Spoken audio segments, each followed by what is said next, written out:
কারণ এক্সাম 2 এবং 3 অনেক বেশি কঠিন হয় এবং 20 র্যাঙ্কের নিচের কোনো বাচ্চা এতে পাশ করতে পারে না। আসলে প্রতি বছর মাত্র 2 বা 3 জন বাচ্চাই অ্যাডমিশন পায় এবং এখন পর্যন্ত মাত্র 42 জন বাচ্চা এই স্কুলে পড়েছে।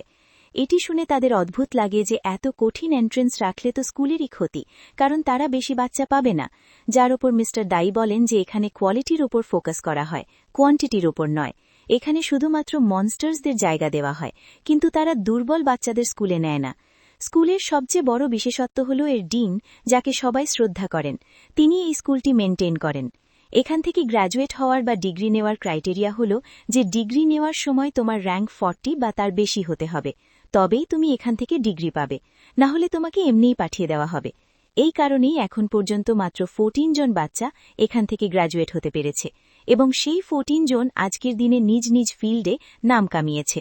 বাকি যে বাচ্চারা এনরোল হয়েছিল কিন্তু গ্র্যাজুয়েট হতে পারেনি, তারা বিস্টসদের সাথে লড়াই করতে করতে নিজেরাই মারা গেছে এবং তাদের কাহিনী সেখানেই শেষ হয়ে গেছে।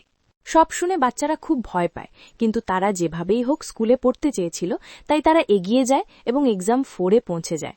এক্সাম 4-এর জন্য সেখানে ভাইস প্রিন্সিপাল দাঁড়িয়েছিলেন। ভাইস প্রিন্সিপাল অত্যন্ত বিপজ্জনক এবং রাগী প্রকৃতির মানুষ ছিলেন। তার ভেতরে দয়া নামের কিছু ছিল না।